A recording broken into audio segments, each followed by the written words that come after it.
There are stories that begin not with a door opening, but with one slamming shut. This is one of them. We'd like you to imagine a morning in early April, somewhere in the hill country of western Tennessee, 1921. The dogwoods are just starting to bloom along the ridge, and the air still carries that thin cold of a winter that hasn't quite decided to leave. A young woman is standing at the edge of a dirt road with a canvas bag over one shoulder and a leather satchel in her other hand. She has $22 and a name she isn't sure she wants to keep anymore. Her name is Dorthea Weld. She's 20 years old, and 3 hours ago, her uncle, her mother's older brother, the man who took her in when she was 14 after both her parents were gone, stood in the doorway of his farmhouse and told her she had until noon to clear her things out. Not because she'd done anything wrong. Not exactly. Because his new wife didn't want her there. That's all. That's the whole reason. 6 years of cooking, cleaning, mending fences, hauling water, helping bring in harvest. 6 years of trying to earn her place in a house that was never fully offered to her. And it ended with a woman named Bertrice Holt standing in the parlor with her arms crossed, and Dorthea's uncle, Jonas Weld, standing behind her with the look of a man who had already made up his mind 2 weeks ago and was only now getting around to saying it out loud. "You'll be fine," Jonas told her. "You're a capable girl." She didn't answer him. She picked up her bag and her satchel and she walked out the door. The satchel was the important one. Inside it, wrapped in a piece of oilcloth, was a set of bookbinding tools. Bone folders, a curved awl, 3 needles of different gauges, a small block of beeswax, and a paring knife with a handle, worn smooth from years of use. They had belonged to a man named Ellsworth Crane, the only bookbinder in Caldwell County, who had taken Dorthea on as an informal apprentice when she was 15 and taught her everything he knew before he died 2 winters ago of pneumonia. He had no children of his own. When he passed, he left her the tools. She had carried them every day since. Now she stood at the fork of that dirt road, with the dogwoods behind her and nothing ahead but the question of where a young woman goes when the last door is closed. She had $22. She knew how to bind a book, how to cut leather, press signatures, sew a binding that would last 100 years if it was treated right.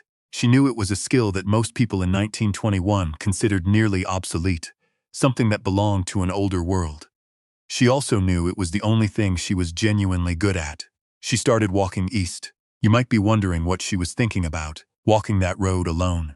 We can tell you it wasn't grand plans. It wasn't some vision of the future she was moving toward. Mostly she was thinking about whether she'd remember to pack the extra waxed thread she kept in the tin box by her bed. She was pretty sure she had. She hoped she had. The town of Harwick, Tennessee, sat about 9 miles east of Jonas Weld's farm. A small town, the kind that had a post office, a dry goods store, a church, a grain elevator, and not much else to recommend it. Dorthea had been there maybe a dozen times in her life. She didn't know anyone there well, but she knew it had a train station, and she knew the train went north. And north felt right in the way that a compass needle feels right, not because you've chosen it, but because everything else is the wrong direction. She got to Harwick a little after 2 in the afternoon. Her feet hurt. She was hungry. She went to the dry goods store and bought a tin of crackers and a piece of hard cheese, and she ate them sitting on the bench outside the post office, watching a dog sleep in the shade of the grain elevator across the street. That's when she noticed the notice board.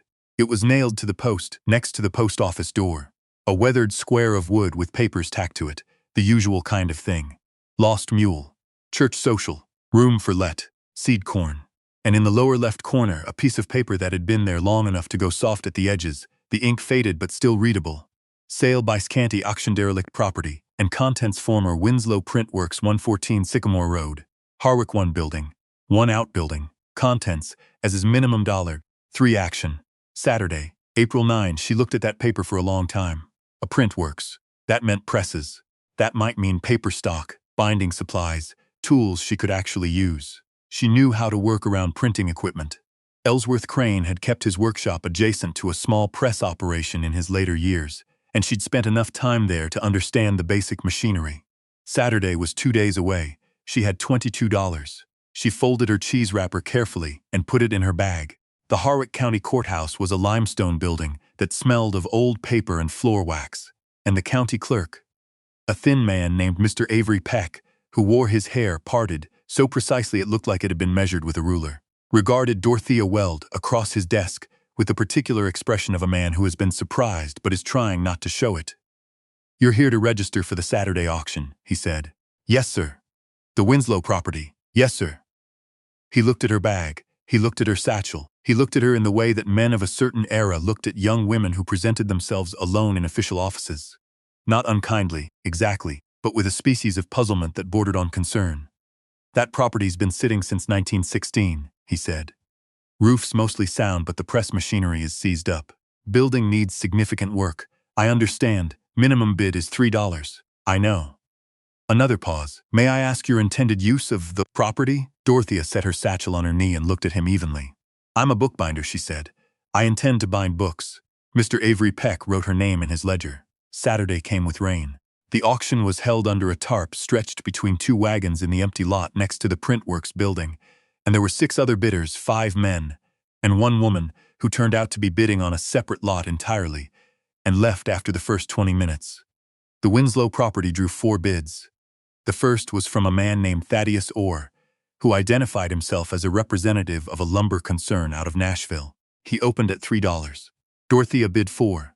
Thaddeus Orr bid 6. She bid 7. He looked at her then, really looked at her, the way people look when they're deciding whether something in front of them is worth taking seriously. He raised to 9, and she said 10. He studied her for a moment, said 12. She said 13. He thought about it. He looked at the building, sagging porch, boarded windows, weeds growing up through the gap between the outbuilding and the fence. He shook his head slightly and stepped back. The auctioneer's gavel came down. Dorthea Weld paid $13 for the former Winslow Printworks at 114 Sycamore Road, Harwick, Tennessee. She had $9 left. She was 20 years old, and she had just bought her first piece of the world. She stood in the rain and looked at the building and felt something she couldn't quite name. Not happiness exactly. Not yet. More like the feeling of ground under your feet after a long time of not being sure there was any. We want you to know that the next several weeks were not easy. We're not going to pretend they were. The building was worse inside than it looked from the street. One corner of the ceiling had let in water long enough that the floorboards beneath it had rotted through, and the first time Dorthea walked in and tested the floor without knowing where the rot was, her right foot went through up to the knee. She pulled herself out, sat on the edge of a printing table, and looked at the hole for a long time. Then she got up, found a piece of plank in the outbuilding, and covered the hole so she wouldn't step in it again. That was more or less how the first month went, finding problems and covering them, or propping them, or deciding which ones could wait and which ones had to be dealt with now. She slept on a canvas cot she bought secondhand for 50 cents. She cooked on a small iron stove that came with the building, using wood she gathered from the overgrown lot behind the outbuilding. She ate a great deal of beans and cornbread, and not much else. She washed her 2 work dresses in a basin, and hung them to dry on the line of the press room, and wore them in rotation. At night, when the light was good enough, she worked. The tools Ellsworth Crane had left her were in good condition. He'd been meticulous about their care, and she'd maintained that. The bone folders still moved cleanly. The awl was sharp.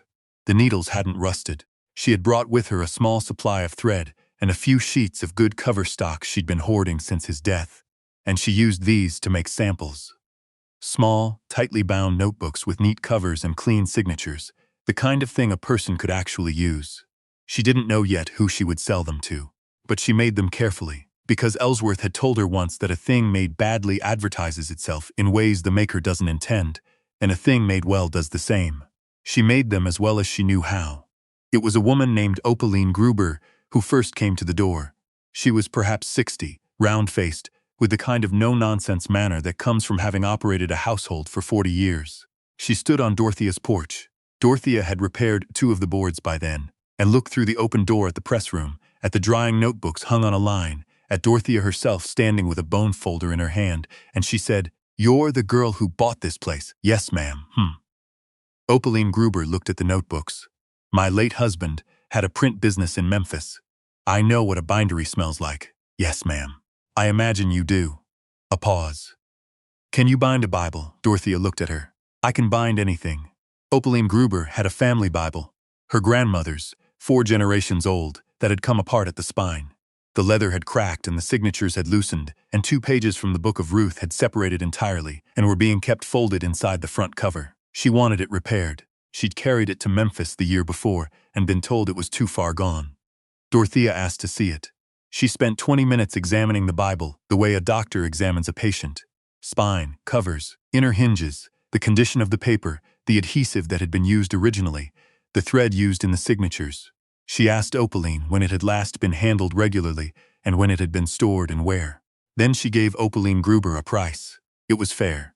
Maybe a little lower than it should have been, because she wanted the work. Opaline left the Bible with her. 3 weeks later, when Dorthea was done, Opaline held the repaired book in both hands and didn't say anything for a moment. The spine was new, but matched the age of the cover as closely as Dorthea had been able to manage. The pages from Ruth were resecured. The whole thing lay flat when opened, the way a properly bound book should, without straining. My grandmother would have approved, Opaline finally said. She paid. She also, in the way of women who decide they approve of a person, mentioned Dorthea to 6 other people within the following 2 weeks. That is how things begin sometimes. Not with a grand announcement. Not with a sign in the window or an advertisement in the county paper. With one woman telling another that the girl at the old print works on Sycamore Road, knows what she's doing by June. Dorthea had more work than she could easily manage, not a flood of it, but a steady, real trickle.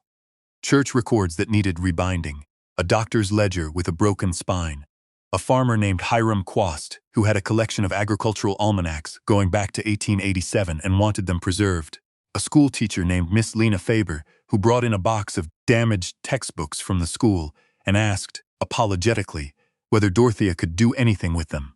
And Dorthea said yes and charged almost nothing because she knew the school board hadn't given Miss Lena Faber money for the repairs. She fixed the rotten floorboard corner in May, with help from a carpenter named Silas Witten, who lived 2 streets over, and who, after watching her work for 20 minutes one afternoon through the open workshop door, said she was the most precise person with an awl he had ever seen, which was the kind of compliment that felt better than it probably sounds. She patched the porch. She replaced 3 window panes. She bought a second cot in case she ever needed to store materials on the first one.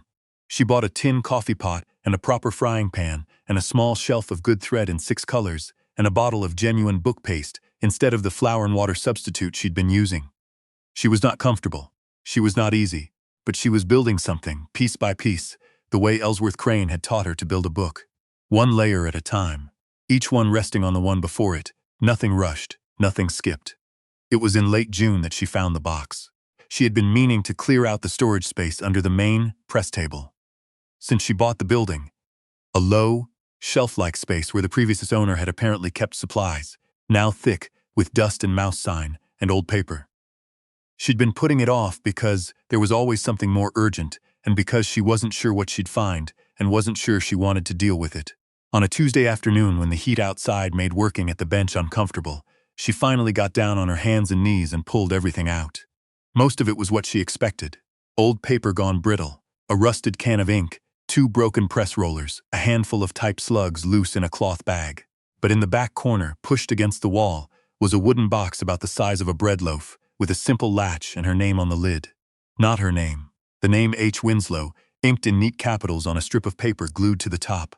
She sat with it on the floor for a moment. H. Winslow. The family that had owned the print works. She knew almost nothing about them. Only that the business had closed in 1916 and that no family member had come forward when the county put the property up for auction, which suggested there was no one left or no one who wanted it. She opened the box. Inside, wrapped in a piece of flannel, was a leather-bound ledger. Beneath the ledger was a bundle of letters tied with kitchen string, and beneath the letters, at the bottom of the box, was a small handheld composing stick, the tool a typesetter uses to arrange individual letters before transferring them to the press, engraved on the handle with the initials HW. She picked up the composing stick and felt the weight of it. Good iron, old but well made. Someone had cared for it. She set it beside her on the floor and opened the ledger. It was a business record of the Winslow Print Works from 1903 to 1916, kept in a hand so neat and consistent it was almost typeset itself. Lists of jobs, wedding announcements, church bulletins, county records, school books, a run of a short-lived local newspaper called the Harwick Courier, lists of suppliers, lists of debts owed and debts paid, and folded into the back cover a letter, not a business letter, longer than the others, written on personal stationery in a slightly different hand, as though it had been written late and in some haste. It was dated November 14, 1915. It was addressed to whoever opens this shop next. She read it twice in the dusty light of the press room floor. The letter was from a woman named Harriet Winslow, the H on the box. She had run the print works with her husband. And when he died in 1913, she had kept it going alone for 2 years. Longer than anyone expected. Longer than the county bank thought wise. Long enough that she'd nearly managed it. But the war had taken the paper supply and the delivery routes, and most of the men who could operate the secondary press, and by late 1915, she could see that she wasn't going to be able to hold on through another year. She wrote the letter, she said, because she had put 30 years into the building, and she couldn't bear to leave it with nothing. She wanted whoever came next to know what the place had been. For a moment, she didn't know where she was. She wanted them to know that the press on the left ran better than the one on the right, and that the window in the north wall leaked when the wind came from a particular direction, and that the people of Harwick were good people who would give you a fair chance if you worked honestly, and asked for help when you needed it, and didn't put on airs. She wanted them to know, she wrote, that she had been glad of the work, that she had made things in this building that would last, records, and bulletins, and announcements, that were now part of the permanent record of the county, and that no one would probably remember her name in connection with them, but that they existed, and that mattered. She ended the letter with a line that Dorthea read 3 times, sitting on the floor with the afternoon light slanting through the press room windows. "A place becomes yours not when you buy it," Harriet Winslow had written, "but when you've put enough of yourself into it that you couldn't explain it to someone else without talking about who you are." Dorthea sat with that for a while. Then she carefully refolded the letter, placed it back in the ledger, wrapped the ledger in the flannel, and put the composing stick on top. She closed the box and put it on the shelf above the press table, where she could see it from the workbench. "We should tell you about a man named Percival Drummond. He arrived in Harwick in July, came from the county seat, and he came specifically about the Winslow building. He was the kind of man who wore a city suit in a county town, and seemed to consider this an achievement. He worked, he explained to Dorthea when he appeared at her door, without an appointment on a Thursday afternoon, for a development firm interested in acquiring properties on Sycamore Road, and he had learned that the former printworks had recently changed hands. And he was prepared to make her a very fair offer." Dorthea wiped her hands on her apron and looked at him. "What kind of offer?" he told her. It was more than she'd paid. It was considerably more. It was enough that she would have been comfortable for at least a year without working. She thought about it for exactly as long as it took her to look from Percival Drummond's face to the shelf above the press table where Harriet Winslow's box sat, and then back to Percival Drummond's face. "No, thank you," she said. He looked surprised. "Miss Weld, with respect, I don't think you fully understand." "I understand," she said. "No, thank you." He left his card. She put it in the stove. She had understood. That was the thing he couldn't quite grasp. She had understood completely what he was offering, what she would have and what she would give up, what the money could do and what it couldn't. She had done the arithmetic clearly and deliberately. She had also understood that Percival Drummond's firm wanted to pull the building down and put up a warehouse, and that if she sold it, there would be nothing left of the Winslow printworks and no reason to remember Harriet Winslow's name. She wasn't ready to let that go. She wasn't sure she ever would be. In August, the schoolteacher, Miss Lena Faber, asked if Dorthea had ever thought about teaching. Dorthea looked up from the signature she was sewing. "Teaching what?" "Bookbinding. Basic repair." Miss Faber set her coffee cup on the edge of the work table. "I have 12 students who could stand to learn something useful with their hands, and most of them will never leave this county. And if they could repair a book, or a ledger, or a record when it's needed, that's a skill they'd have for life." Dorthea thought about Ellsworth Crane, who had taught her in exactly that spirit, not because she'd had money for formal lessons, but because he thought it was worth teaching. "Saturday mornings," she said. 2 hours. They have to bring their own needles." That fall on Saturday mornings, 5 of Miss Faber's 12 students showed up, 2 boys and 3 girls, ages 11 to 15. Dorthea taught them to thread a needle, and press a bone folder, and cut a straight line against a steel edge. She taught them what makes a binding strong, and what makes it fail, and why paper has a grain direction, and how to read the damage on an old book and work backward to understand what caused it. She was not what anyone would have called a natural teacher. She was precise and a little spare with words, and she expected people to pay attention, and she didn't repeat herself more than once. But they paid attention, and they came back the next Saturday, and the one after that. One of the girls, a farmer's daughter named Rowena Fitch, turned out to have remarkable hands for the work, dexterous and patient. and capable of a sewing tension that was consistent from first stitch to last in a way that took most adults months to develop. Dorthea watched her work one Saturday morning and felt something she recognized as the particular satisfaction of seeing someone understand a thing you love. She gave Rowena Fitch Ellsworth Crane's second-best bone folder to keep. Winter came early that year, the kind of Tennessee winter that isn't dramatic but is relentless. Gray and cold and damp for weeks at a stretch. Dorthea added a second stove to the press room, bought from a household that was upgrading, and it made the difference between working and not working, between staying and considering leaving. She stayed. There were hard weeks. There was a week in December when she got a bill for a roof repair she hadn't anticipated and had to eat beans for 9 days straight and couldn't afford the good thread she needed for a commission and had to ask Opaline Gruber if she could pay for the thread on account and settle it after Christmas. Opaline said yes without making her feel small about asking. There was a week in January know where she was. When a pipe froze and burst in the back of the outbuilding, and she spent 2 days dealing with the water damage and lost a piece of good paper stock she'd been planning to use for a commission, and she sat in the cold workshop at 11 o'clock at night and thought about Percival Drummond's card and the fire she'd put it in, and whether she'd been a fool. She decided she hadn't been, or at least she decided to keep deciding that. There was also the morning in February when Silas Whitten the carpenter knocked on her door and said he had a job that had gone bigger than he expected, and he could use another pair of careful hands for a week, rebuilding the interior shelving of the county records room, and would she be willing to help? He paid her a daily rate. She used the money to fix the pipe properly and buy 3 months of thread in advance. He also that week told her about a collection of county documents from the 1880s that had been sitting in a back room of the courthouse in poor condition because no one knew who to bring them to. She went to see Mr. Avery Peck. Mr. Avery Peck, who had looked at her with puzzlement on that first Saturday of the auction, now looked at her with something that was closer to professional respect. He walked her back to the room in question.